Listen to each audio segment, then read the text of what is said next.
Nakuha tayo guys ng gerger. Kaya lang madilim. May mga bulaklak ng gerger.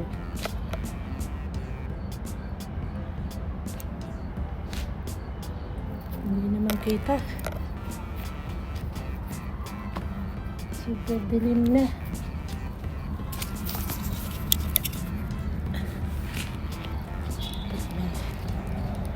Patungan. Ay, hindi pa lang natanggal yun. Ito, bato.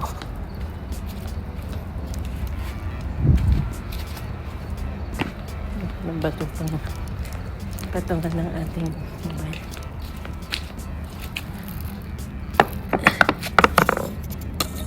Ayun ang gerger.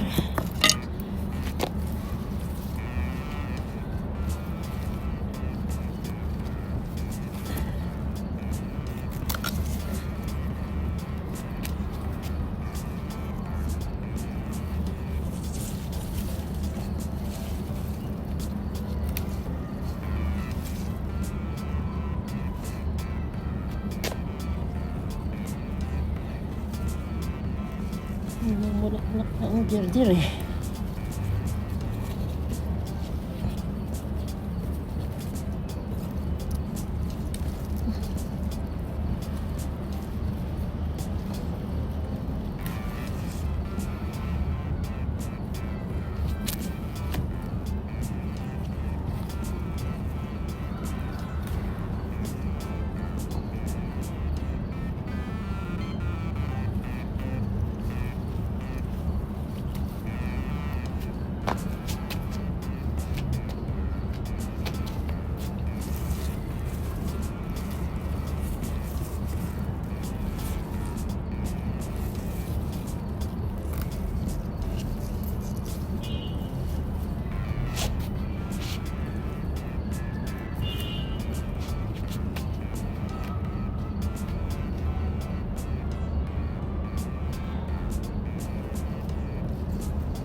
Ito pa lang.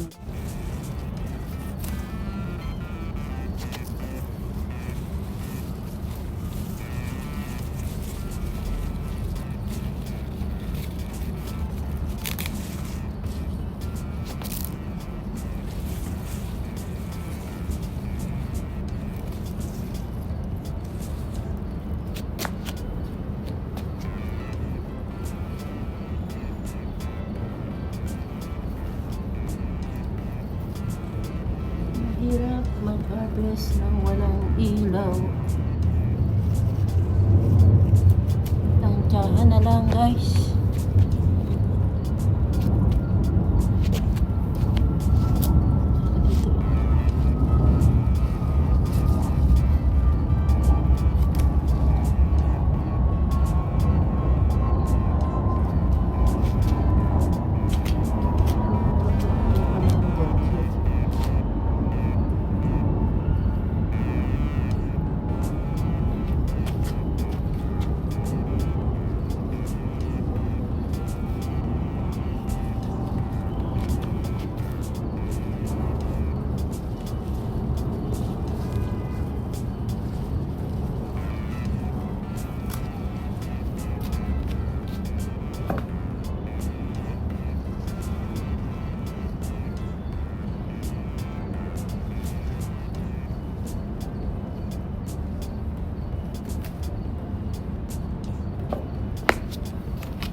dahon.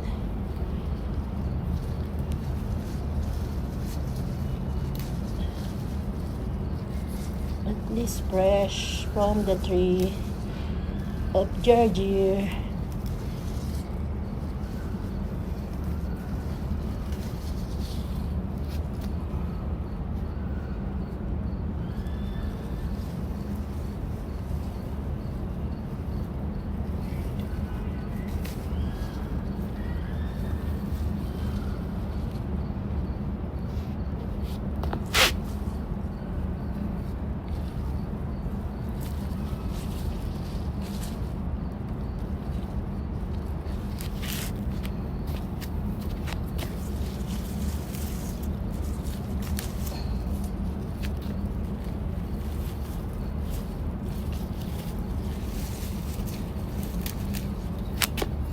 Tama na yan, guys.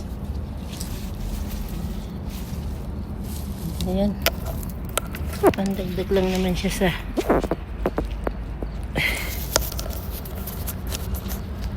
pandagdag lang, guys.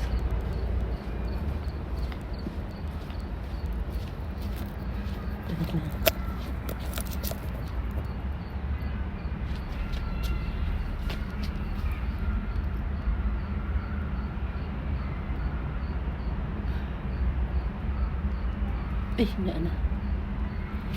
Tinitingnan ko yung naana, guys.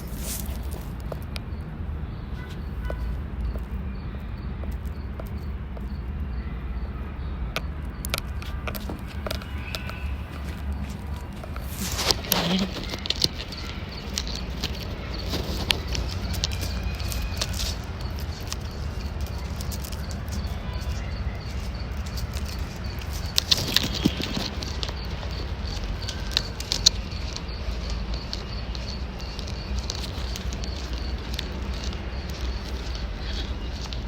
Kaya na, guys, nakakuha naman tayo, oh. May bulaklak pa isa.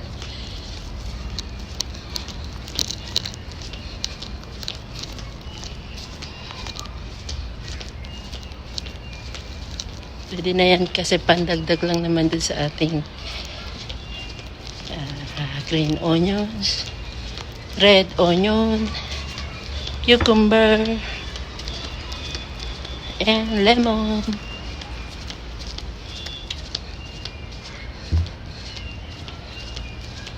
So, kakain na tayo.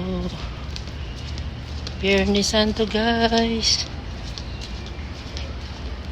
No meat, no pork, no beef. Kaya sa fish tayo, salmon.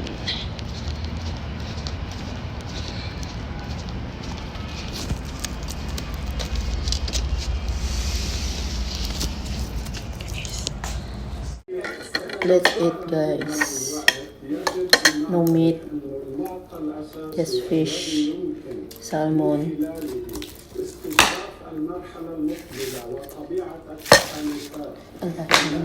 Ano po? Table?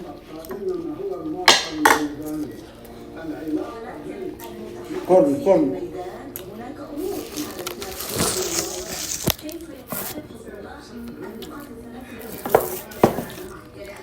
May bulaklak pa yung Georgia.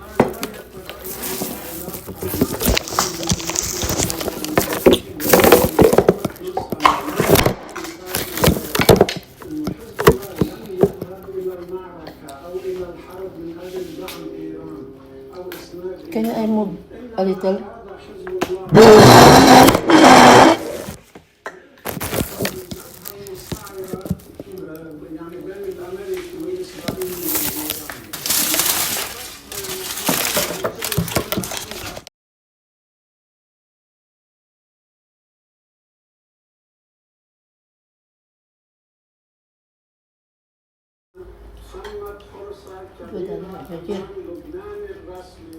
لكي يستغل المتغيرات التي تفضلت بها في السؤال من أجل تحسين موقعية لبنان فيما خص العلاقة مع إسرائيل، سواء ذهبت الأمور مستقبلا من خلال يعني المسار التفاوضي كما تريد الدولة اللبنانية يعني وقتي أو جدا خلال المسار وقتي انتهى الميداني. ولكن سأختم معك في يا سيد صلاح تقي الدين. هل لبنان الرسمي سيتلقف هذه الورقة التي يقدمها حزب الله؟